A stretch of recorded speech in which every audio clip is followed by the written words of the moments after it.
Hello, friends. Continuing our episodes on productivity. Let's start today's episode with first talking about what productivity is. Generally speaking, when we talk of productivity, we always refer to outputs and not outcomes. Okay, which may be a little fallacious, but by and large, people refer to outputs. So, what we are generally trying to do when we say increase productivity is to increase the output, better the throughput of whatever we are doing. But just an increased output is not always the best as far as performance of an organization or an individual is concerned. And you need to balance it. Because if that increased output is not giving you the desired results, or it's not giving you better results than what you would really want to, then that output is partially meaningless. So you need to be very careful about this. As you all know, productivity is directly proportional, or is a direct correlation with efficiency by which either a machine or an individual operates. While our episodes are concerned more with the individual on how they can improve their productivity and become more efficient. So the first thing is, for measuring productivity or efficiency, you need to define the output. And the output can be right only if things are done correctly. Now, if things are done correctly, then the efficiency increases. And an efficiency is generally a measure of the effort that one puts in into getting the task done properly, divided by the amount of time that he spends on it. So if he's doing the task right, then efficiency is important. But if he's doing a hodgepodge and the results, the output of which is not really useful to you, then where is the question of efficiency coming in? Now, to increase productivity, we need to increase the efficiency of the person. And therefore, based on the equation that we just talked of, is the effort or the results that you get from putting in that, doing that task properly, divided by the time. So to increase efficiency, you either need to increase the output, desirable output, or reduce the time that he takes to give you that output. Okay. And therefore, when we are going to talk of productivity, monitoring your performance for the task that you have performed is crucial. Only then can you get efficiency in some kind of a semblance which makes sense and is to a large extent accurate. Now, supposing you don't have the time at all for which somebody did a task, he did it properly, it came out very well, but you don't have the time, then how are you going to measure his efficiency? So in such situations, you will take an approximation of the time that he has taken. And then what you get is not real efficiency, but what you get is an approximate efficiency. So this thing is to be kept in mind, because productivity depends on actual efficiency and not on approximate efficiency. Now, saying we're talking of productivity and efficiency. And today's episode, I am going to delve on certain things, certain habits that we have, certain actions that we take, certain things we don't do, basically productivity killers. And there are quite a few of them, trust me. So let's start looking at them. As always, these are thoughts that I have penned down. So they are not in any order of importance, but these are thoughts in the order in which they came to me. And therefore, in my case, they're probably not very sure, because if I sit and when I tried to sit and rearrange them, I did a lot of rearranging, and then I said, no, this is not right. And so let's not put them in any order of importance, but let us note every point, go through them, see which ones apply to you and which ones you need to address. And one of the first thing, because that is something I do, is that getting ready syndrome. When I start a work, I want to first get ready, plan it completely, so that once I start executing, I can run. Well, in my case, very often I'm successful. But when I look at some of my mentees with whom I work, especially in the startup space, I have found that very often their getting ready is just a tactic to defer executing that particular task. Okay. That getting ready keeps them busy, which is a kind of procrastination, to not start doing the real task which they have to do. So while it is necessary before starting the project or the task to plan how you're going to do it, but you can't take so much time in getting started that at the end of the day, after all your planning, you don't have enough time to execute and achieve the results that you want. So the ideal way is to start with a skeleton plan, as much detail as you can, define a time saying, okay, I will give it 3 minutes, or I will give it 5 minutes, or if it's a big project, I will give it 20 minutes to sit and plan the start, the beginning. But after that, you need to start moving. And yes, as you encounter challenges, as you encounter the need to tweak that original plan, please go ahead and do it. As long as you deliver efficiently, everything is great. In the same way, how I'm talking of that getting started, getting ready syndrome, there is another thing I have noticed in a lot of the people I have worked with, and which is to create distractions.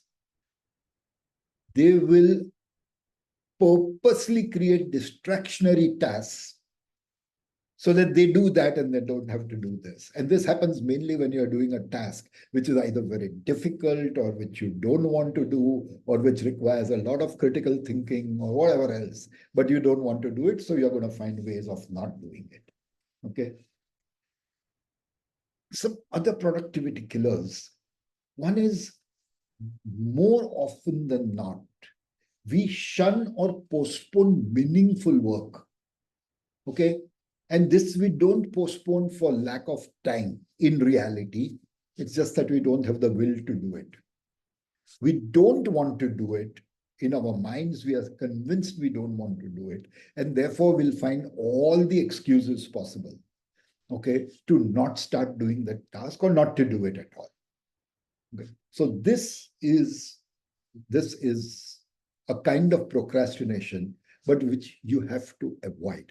When you're setting up yourself for a task, remember in your mind, no excuses will work. Okay. And when I used to run my factory with my teammates, I had this very simple rule. Because they'd often come and tell me on the due date, or when I asked for the report, saying, oh, this was the problem and I have not done it. Basically, excuses. And therefore, I would always say that if you come to me with the problem, when it is a problem, then I will help you to solve it. But if you come to me with a problem, when I'm asking for the results, then you're now just giving me excuses. Okay. And you have to remember that the best time management systems are not going to help you to overcome procrastination, or they are not meant to tell you, to inspire you to do things. They're just meant to help you to keep track of doing the right thing at the right time in the required time frame. And although we all know that to-do lists are a must, okay, you're not going to be able to perform much without them. And then you need to schedule those to-do lists. having too much dependency on just the calendar or the commitments that you make, which are not always justified, or lack of proper communication. These things, if you don't do these three things and use these three tools judiciously, you are definitely going to be a failure at being very productive. Another thing I have seen is that people thinking they will do too much, they tend to overload their to-do lists. And then they try to cram it all into a schedule, saying, okay, instead of 8 hours, I will work 9 hours, but that work would require 10 hours. And this happens frequently because they do not allocate the right time for a task. Okay, so you need to be careful about not overloading your to-do list. And another thing I have noticed where productivity falls is that each one of us has a certain time frame within which we can focus properly. And then the focus starts diminishing. When the focus starts diminishing, you need to go out and do something else. So make sure you take those intermittent breaks.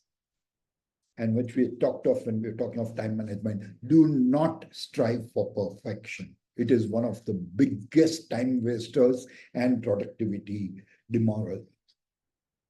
Don't juggle multiple tasks. We always say, oh, let me do this for some time, I'll freshen my mind. But the amount of time you take to switch and come back to the original state of the task that you are doing is a waste of time.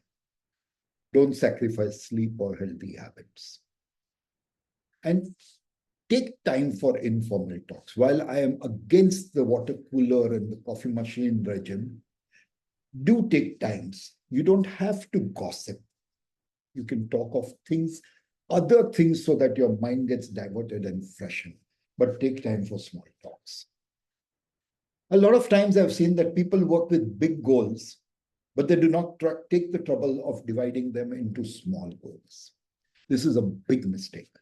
You need to divide the task into smaller goals, sub-goals, so to say, because then it is easy to manage them. And it is easy, some tasks within that may be important, which require that prime time when your focus and deep work mode is on. A lot of people don't delegate. I see this all the time, and I always wonder why they don't delegate. Okay, of course, the standard reasons are there. He doesn't know. What if he doesn't do it properly? Come on, guys. You need to delegate. You need to create a team. Only then can you do 10x, 20x, 40x of what you are capable of doing. Okay, even if it means delegating a part of the task. Maybe you're making a plan. Everything you have set up, you've set up the time frames, you've set up the sequence of the events that need to be done for that project. Now somebody has to put it into an Excel sheet or whatever tool you are using for project management. You can get somebody to do it. It's not rocket science. Another big challenge that comes is like when you're going on a drive, say. You're so focused on just reaching your goal, your destination, that you miss the fun of looking at the beauty that is passing by you. The same thing happens when it comes to performing tasks. You're so focused on the result that you don't look at the process, nor do you enjoy the process. Another big distraction is being online. Like right now, when I'm recording, my phone is off, my Wi-Fi is off, everything is off so that I can focus and do deep work, so to say, to record this episode. So you need to be able to do that. Don't treat every task as equally important and equally urgent. No. When you make your to-do list, before scheduling it, you have to decide what is important and urgent. I think we looked at this matrix, Eisenhower matrix, and please follow that. Keep time for fun. All work and no play makes life very, very dull. Okay, so make time for fun. Don't just irrationally jump from one task to another, saying you'll freshen your mind. No. In fact, batch similar tasks together and move from one task to the next with a slight variation so that you are not feeling monotonous about the work you are doing. multitasking. Ever so often, people tell me multitasking is great, blah, blah, blah. Now, actually, when we say multitasking, what we are meaning is task switching. You don't talk and read a message at the same time unless it is the same task. So it is actually job switching. And this is a big productivity killer. Because the time taken, as I just mentioned, for switching and coming back to it is a total waste. A lot of people don't understand how to manage their energy and also how to manage the times when they are most productive and capable of doing deep work. So when you misjudge this time of focus and deep work that you're capable of, you will slot additional things that require that kind of focus and end up either doing a bad job or not doing it at all. And this is especially true of things like creative thinking. You need to have a deep focus with no disturbances, or planning long-term projects. Okay, skill building. Now, these are all activities that take good amount of time. Now, if your personal focus is only for, say, 60 minutes, and then you say, okay, I'm going to do creative thinking for 300 minutes, it's going to fail. So you need to recognize it as your. Don't ignore the existing processes or systems. You might need to improve them, but just building a new one for the sake of it is a total waste of time. All changes will come in small bits and pieces. If you're going to say change everything or nothing at all, you're not ever going to change anything. So you need to be aware of that. I have faced this very often. Is I do a task. Okay, I do 1, 2, 3, 4 steps. I need to do it once a month. There are times I forget what are the steps. It's maybe old age, it may be just something that is human. But if things like this happen, maintain your own personal user catalog. I have started doing that with good amount of success. Okay? So these are the things that can deviate you from your goal of achieving good productivity numbers. Think about it. Find out which of these apply to you. And in the next 2 episodes, we shall look at some tips and ideas on how you can improve your productivity. And in the last episode, we will look at certain tools that are available and how you can use them to be more efficient. All my friends who have specially requested this from the company that I was referring to earlier, well, they like the first episode. Please, with the same kind of enthusiasm, let me know what you think of this episode. Yes, some of you have asked for transcripts of the talk. I think you can do them yourself. It's very easy. But if you still feel that you want me to make the transcript and send it across to you, please let me know and I'll be more than happy to oblige. Thank you. Have a great evening.